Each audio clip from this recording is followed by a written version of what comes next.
Greetings. This is Catherine Morgan-Nance with a review of manufacturing cost flows in a job costing environment. Thanks for watching. This presentation is split into two parts for your convenience. In part one, we review definitions and quickly review manufacturing cost flows from a high level. In part two, we will walk step by step through a job costing example. Let's first consider some key definitions before we start on the remainder of the presentation.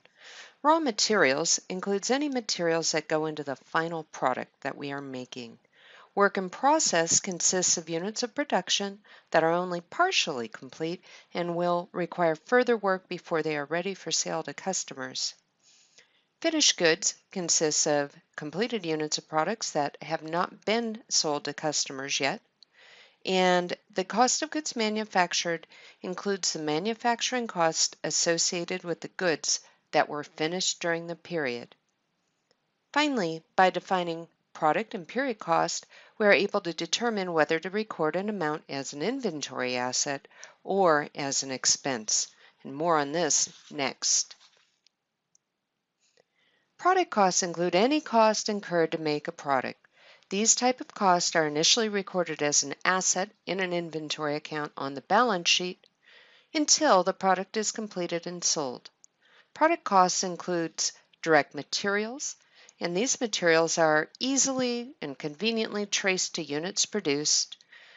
They are usually more expensive and quantifiable as well, and they could include tires, engines, coffee beans, hard drives. Product costs also include direct labor. Direct labor is labor that is easily traced to units produced and could include something like an assembly line worker's wages. Now, the third type of product cost is manufacturing overhead. It includes all other manufacturing costs that are not easily tracked to units produced, including all indirect materials and labor, and all the other types of costs incurred to support the factory. Period costs, on the other hand, include all other costs not related to making a product, such as selling and administrative department expenses, income tax expenses, and interest expense.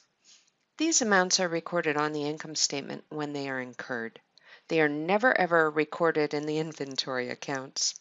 And selling expenses include any cost of getting a customer and fulfilling an order. An example might be advertising.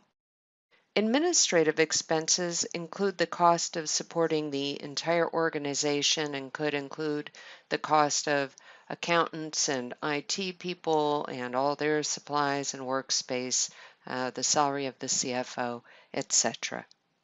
Selling and administrative expenses are often referred to as operating expenses.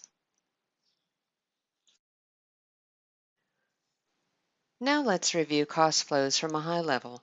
Raw material purchases are recorded in the raw materials inventory account. When raw materials are used in production, their costs are transferred to the work in process inventory account as direct materials. Direct labor costs are added directly to work in process. They do not flow through the raw materials inventory. Manufacturing overhead costs then are applied to work in process by multiplying the predetermined overhead rate by the actual cost of the allocation base consumed by each job. When goods are completed, their costs are transferred from work in process to finished goods, and the amount transferred from work in process to finished goods is referred to as the cost of goods manufactured. As goods are sold, their costs are transferred from finished goods to cost of goods sold. Period costs, or selling and administrative expenses, do not flow through the inventories on the balance sheet. They are recorded as expenses on the income statement in the period incurred. Well, that's it for now. In part two of this presentation, we will walk through an example of manufacturing cost flows. See you shortly.